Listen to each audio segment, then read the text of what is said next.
Hello my friends, and welcome back to my channel, or welcome if you are new. My name is Erin, and today we are going to be doing a book haul video. I have been collecting these books for, well, I would like to say quite a while, but honestly that would probably be a lie.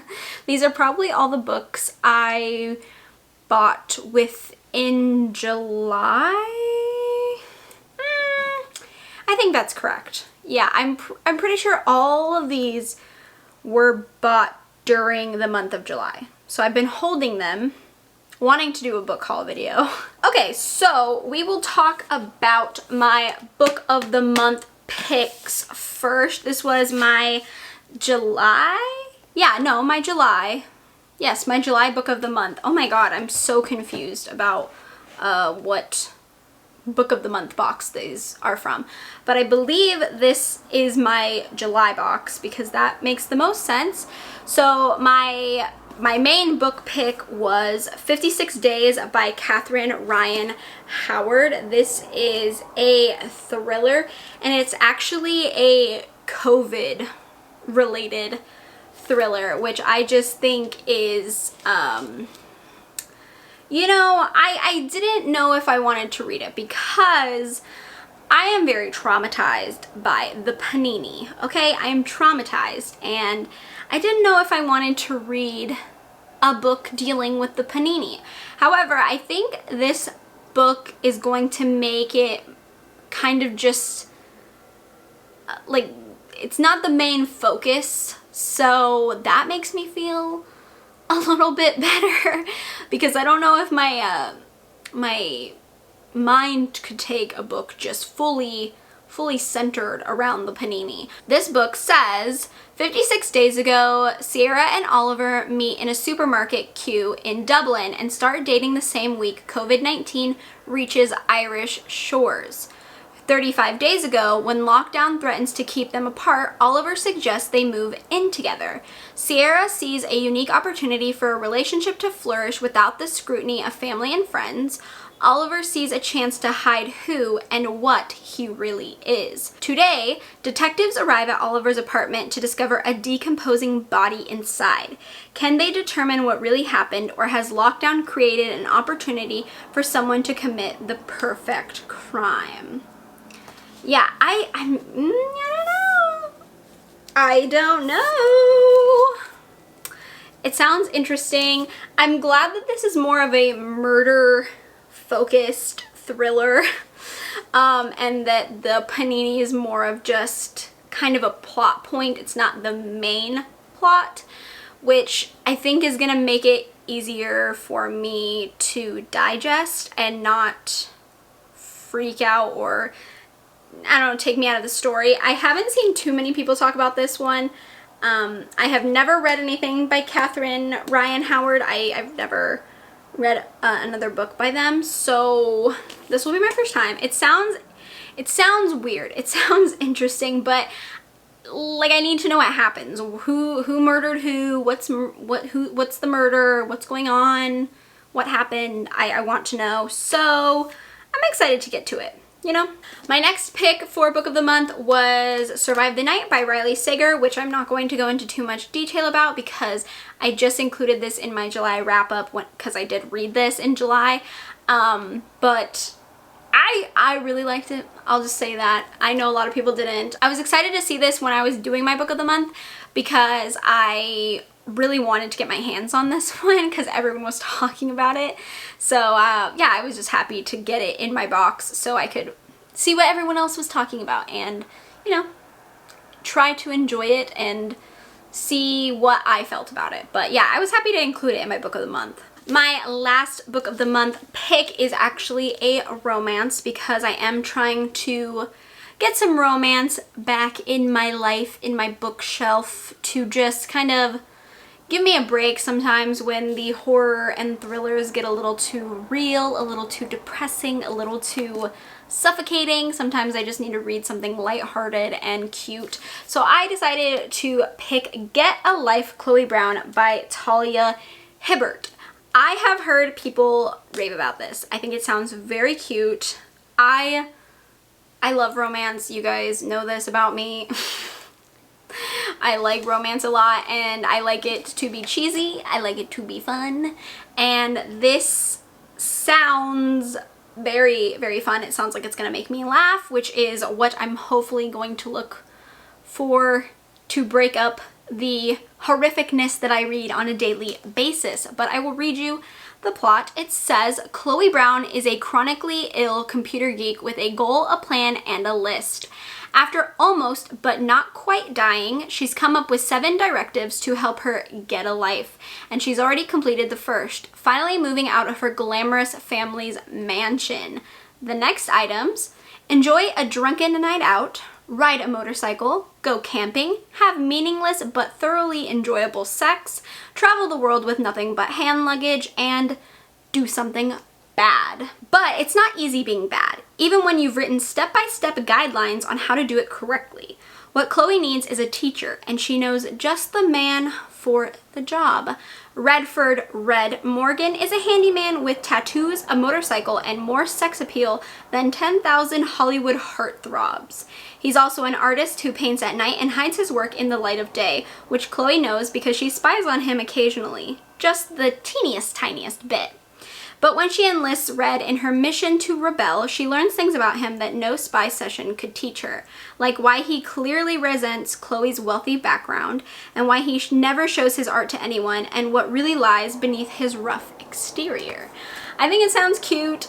It sounds a little silly. It sounds a little dorky. You know, it sounds a little goofy. It sounds a little silly, but it sounds like it's gonna be fun. And like I said, I just want something to break up the horror and the depressingness and the just anxiety filled terror sometimes. I need a break. So I am trying to collect little cute romance books here and there to try and you know, just have a little collection going, so when I need a break I can just pick one up and give myself a breather. So I'm happy to add this one to my collection. So then I went on a little Darcy Coates buying spree. I say that, but it's only 4 books, but I mean, like, come on, that's a lot of Darcy Coates books to buy in one go. But a few of these have been on my list for quite a while, one being Hunted. This one sounds very good. This one's been on my radar for quite some time, and I just have never picked it up for some reason. I don't really know why. I don't really know what the reasoning is behind why I didn't pick it up, but I am very, very, very, very excited for this one. I will read you the back. It says, 5 days after Eileen Hirschberger went missing on a hike through the remote Ashlow Forest, her camera was discovered washed downriver, containing bizarre photos taken hours after her disappearance. But with no body and no additional clues, finding Eileen in the dark and winding woods seems next to impossible. Chris wants to believe his sister is still alive. When the police search is abandoned, he and 4 of his friends vow to scour the mountain range until they find Eileen and bring her home. But as the small group strays farther from the trails and the unsettling discoveries mount, they begin to realize they're not alone, and Eileen's disappearance was no accident. This sounds scary, actually. Like, it actually sounds pretty scary. It's one of her chunkier books as well. Not that, like, she writes really small books, but this is kind of a chunkier book. It's over 400 pages. So I'm very interested to see what this is going to be like, because from what I've read from Darcy Coates, she kind of sticks to the supernatural, ghosty kind of realm. So this sounds a lot more serial killer-esque. I don't know, like murder, true crime-esque. So I'm very intrigued, because this just doesn't feel like something I've read from her yet, which I'm very excited about. This one feels like it could be a new favorite by her for me. I don't know though. It just sounds like it. I'm hoping that it lives up to that expectation, but it sounds very intriguing. I really want to get to this soon. I might read it this month. Speaking of Darcy Coates kind of straying outside of the ghosty goo realm, this one is Parasite, which I believe is an alien story from her, which completely threw me for a loop. I did not know she wrote a book involving aliens. I am very particular about my alien stories, my alien horror, so I really want to know what this is like. I don't know. I feel like if anyone could write an alien story that I really thoroughly enjoy, I feel like it could be Darcy Coates.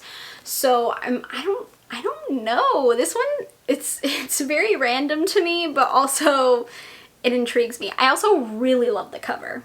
I don't know why. I really like this greeny teal color as well, but I will read you the back. When a guard discovers an unusual life form on her remote moon outpost, she disregards protocol to investigate with catastrophic consequences.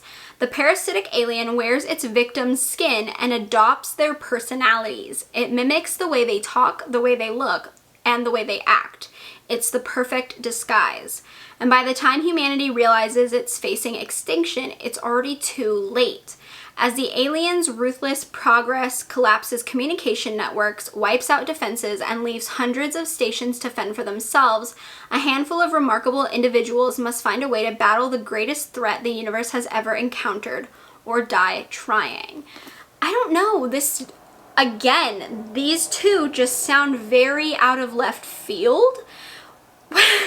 Maybe I just don't know enough about Darcy Coates. Like I said, I haven't read all her books. I don't even own all her books.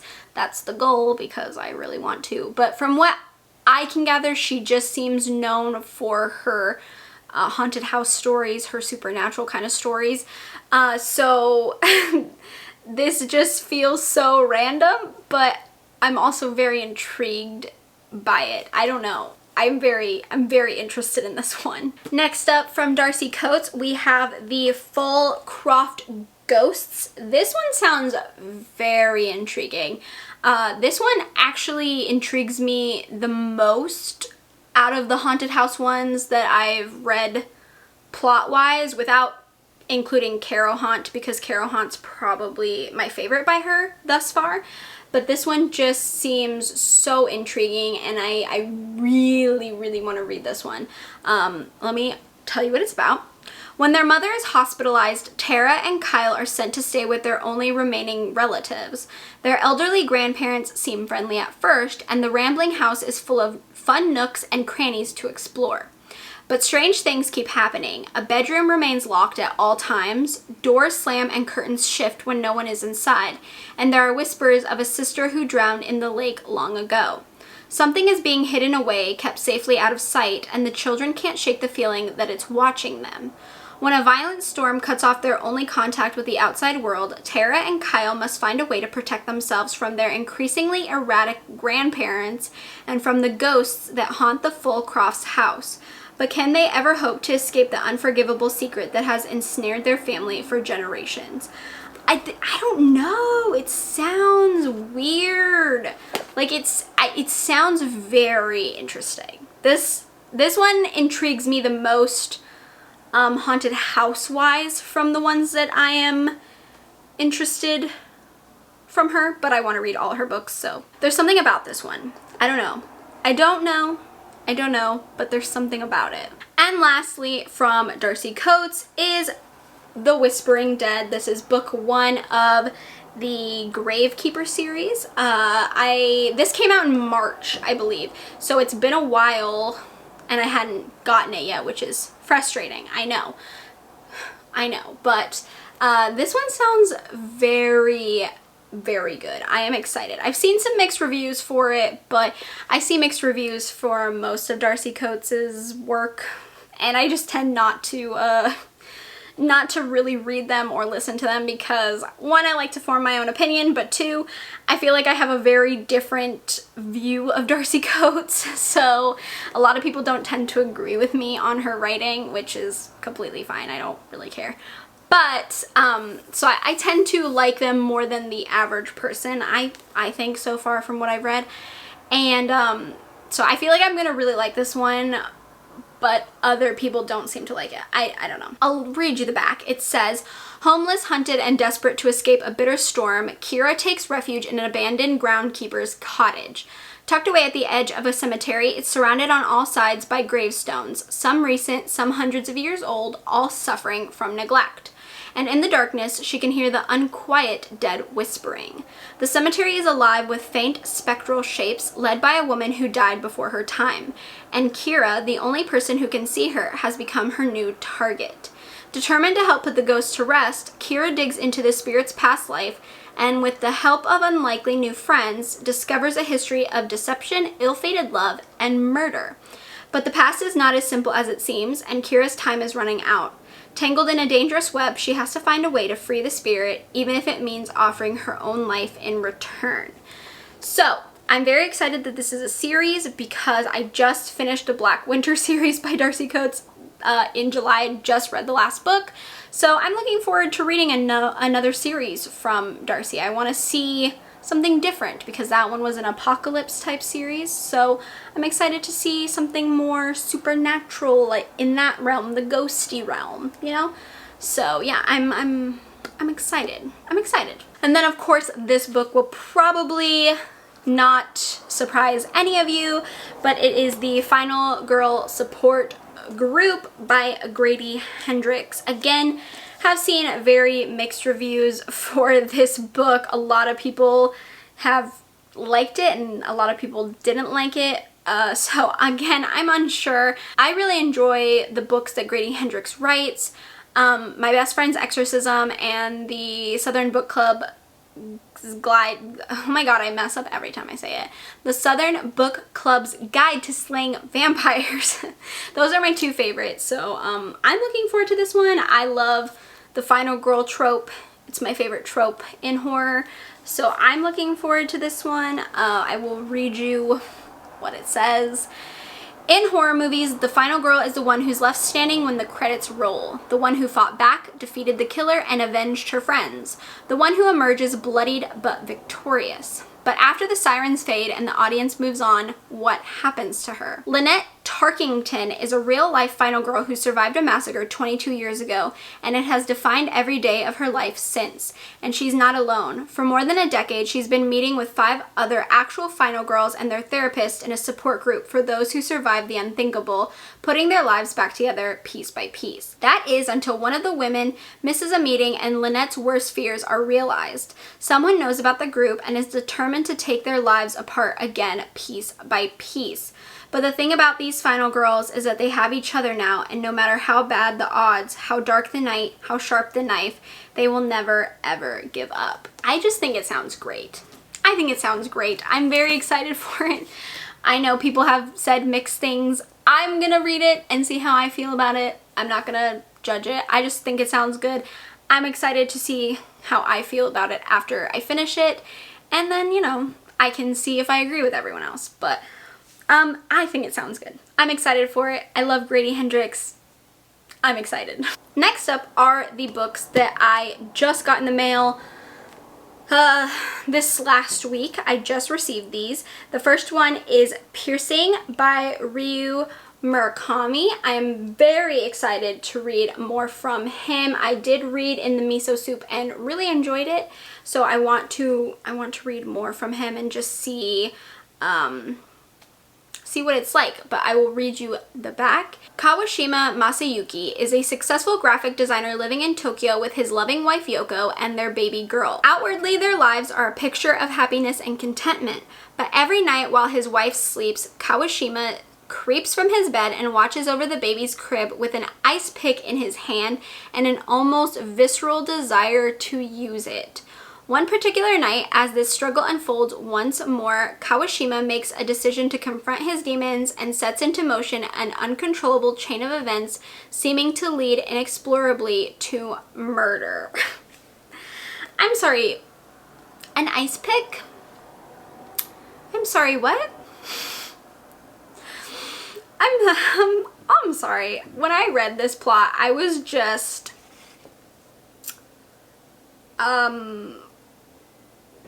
and you know, it sounds like a lot. I know a lot of people are probably not going to want to read this, but I'm excited. It does also seem very short and fast and just kind of easy to read, so I'm very, much looking forward to getting to this one. Also by Ryu Murakami, we have Audition, which is the book that the movie is based on. I have seen the movie and honestly I did like it, but I'm kind of hoping that the book might, I don't know, fill in some gaps that I have. Not that I didn't understand the movie, I just feel like there were some questions I had lingering after I finished it, and I'm wondering if this will be able to answer those questions. It might not. It might just leave me with the exact same questions, honestly, but you know, I'm hoping we'll see. I will read you the back of this one as well. Aoyama, I don't know if that's how you pronounce this name, I'm so sorry. A widower who has lived alone with his son since his wife died 7 years ago decides that it is time to remarry. Since Aoyama is a bit rusty when it comes to dating, a filmmaker friend proposes that he stage auditions for a movie he never intends to produce in order to cast the perfect woman as his bride. Only one of the applicants catches Aoyama's attention, Yamasaki Asami, a striking young ballerina with a mysterious past. Blinded by his infatuation, Aoyama discovers too late that she is a far cry from the innocent young woman he imagined her to be. If you've seen the movie, I feel like you do know what this is about. It's a very interesting movie, it's a very interesting plot, but like I said, I'm just hoping for maybe some clarification, just about some things that I felt like I was a little confused about. Maybe I need to rewatch the movie again as well after I read it and just see if maybe I wasn't paying attention and I just missed some things. I'm not sure. But I'm hoping this kind of just makes a little bit more sense in my noggin. And then next up, you can tell I'm having a translated Japanese horror thing going on right now. I don't really know why, but I'm really in the mood for Japanese horror. And this one is the Decagon House Murders by Yukito Ayatsuji. This cover is absolutely beautiful. I love it. It's so weird. It looks so interesting. I don't know why. It's a very interesting cover, but the cover says it is the Japanese cult classic mystery, which I am very excited about. I love a good mystery. I don't know. It says it's inspired by Agatha Christie's And Then There Were None. I have never read an Agatha Christie book. I don't know much about Agatha Christie, if I'm honest, so I don't know what that means necessarily, but it sounds good. I'm excited. I'll read you the back. It says, the lonely rock-bound island of Tsunojima is notorious as the site of a series of bloody, unsolved murders. Some even say it's haunted. One thing's for sure, it's the perfect destination for the K University Mystery Club's trip. But when the first club member turns up dead, the remaining amateur sleuths realize they will need all of their murder mystery expertise to get off the island alive. As the party are picked off one by one, the survivors grow desperate and paranoid, turning on each other. Will anyone be able to untangle the murderer's fiendish plan before it's too late? This sounds like a lot of fun. It sounds like it's gonna be fun. I don't know. It sounds fun. I've heard some good things about it. I've seen some people talking about it recently. I had never heard of it before, but it sounds really good. It sounds intriguing. I love a good mystery. And yeah, it just sounds fun. I'm excited. Speaking of books that I've heard people talking about, next up is My Dark Vanessa by Kate Elizabeth Russell. I have heard so many people talking about this one. A lot of people have been talking about this book this year. And from what I have heard, it sounds like it's going to be exactly what I want to read. It sounds super good. It sounds very messed up. So I will read you the plot. It says, 2000, bright, ambitious, and yearning for adulthood, 15-year-old Vanessa Y becomes entangled in an affair with Jacob Strain, her magnetic 42-year-old English teacher. 2017, amid the rising wave of allegations against powerful men, a reckoning is coming due. Strain has been accused of sexual abuse by a former student who reaches out to Vanessa, and now Vanessa suddenly finds herself facing an impossible choice. Remain silent, firm in the belief that her teenage self willingly engaged in this relationship, or redefine herself and the events of her past. It sounds like this is going to be a lot. It's definitely going to deal with grooming and underage relationships, obviously.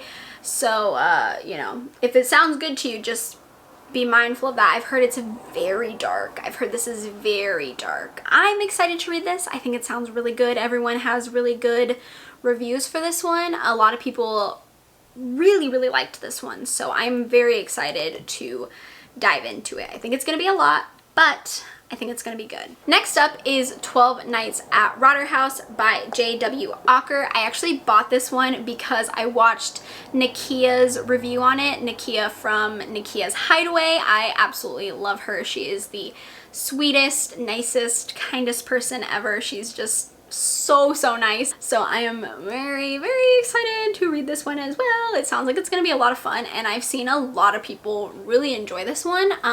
So I will read you the back. Felix Alzey is a travel writer who specializes in creepy destinations. For his next book, he's chosen to seal himself inside a notorious abandoned haunted house for 2 weeks to see what happens. His oldest friend, Thomas Ruth, joins him, although the two haven't spoken in a year, and the baggage they bring along is more than the kind needed for the project. The house Felix chooses for his book and reunion with his friend is Rotterdam Mansion, known infamously as Rotterhouse. The 19th century home was built by a one-armed carpenter and has sheltered as many deaths as it has rooms, and it's packed with ghost stories, legends, and lore. Yet all the ghost stories are unimaginative. Normal, paranormal, the same stories that every haunted house has, both in fiction and real life. But when Felix and Thomas get to Rotterhouse, the two obsessive horror movie fans don't find the typical tropes they know so well. The horror and the mystery they find in Rotterhouse is different, strange. By the end, the two discover what's worse, the secrets of Rotterhouse or the secrets between friends. Yeah, it sounds interesting. I don't know what to expect. I did watch her review, but I honestly don't actually remember everything she talked about. I just remember the bare minimum of what she said and that she enjoyed it, and her main points. So I don't remember too much about this book because I haven't seen her video for quite some time. This has been on my list for a little bit now, so I don't know if I remember everything she mentioned. So I'm gonna read this and then watch her video again and see if I agree with everything she said after I read it. So we'll see. Next up and last in this haul is one of the newest releases that has just come out, and that is the Book of Accidents by Chuck Wendig. This is chunky. I did not know how chunky. This is a chunker. I actually don't even know if I remember what this book is about. It's been on my wish list for months now, and then I saw that it had come out, so I was like, yeah, I'm gonna buy it now. So I will read you what it says. Long ago, Nathan lived in a house in the country with his abusive father and has never told his family what happened there. Long ago, Maddie was a little girl making dolls in her bedroom when she saw something she shouldn't have and is trying to remember that lost trauma by making haunting sculptures. Long ago, something sinister, something hungry walked in the tunnels and the mountains and the coal mines of rural Pennsylvania. Now Nate and Maddie Graves are married and they have moved back to their hometown with their son Oliver. And now what happened long ago is happening again, and it is happening to Oliver. He meets a strange boy who becomes his best friend, a boy with secrets of his own and a taste for dark magic. This dark magic puts them at the heart of a battle of good versus evil and a fight for the soul of the family, and perhaps for all of the world. But the Graves family has a secret weapon in this battle, their love for one another. I don't know what that means. I don't know what this means. Like, I don't know what the plot is, actually. It sounds like it's gonna be supernatural. Like ghosts, demons, something like that. I don't know. It's a chunk. It's a chunky boy. This is a chunk. I have no idea when I'm gonna get to read this, but it sounds good. I really like the cover. It's very pretty. Everyone's talking about it, so I hope it is good because it has been on my list for quite some time. And with that being said, that is the end of my haul. There were a lot more books than I thought there were. I feel like I've been talking for hours. So I am very sorry if this was not as fun as I thought it was going to be. But yeah, I just wanted to show you guys what books I've recently picked up. Like I said, these are all from July. I've been just buying up books and I just held on to them to do a haul for you all. I'm thinking about doing a manga haul as well because I have placed multiple manga orders. So if you want to see that, let me know in the comments down below. And yeah, let me know if any of these books you want to see reviewed, a reading vlog, I don't know. Just let me know if you want to know what any of them are like, and I can put them in a video for you to talk about. So yeah, just let me know in the comments down below. And I guess this is the end of the video. I feel like I've been talking for 10 years, so I am going to go. If you enjoyed this video, please give me a thumbs up. It lets me know what kind of content you enjoy from me. That way I can keep providing you with that kind of content. Feel free to subscribe to my channel if you haven't already. We can become friends, talk about books, movies, makeup, horror, all kinds of things. And with that being said, I hope you are having a wonderful day, and I will see you in my next video. Bye!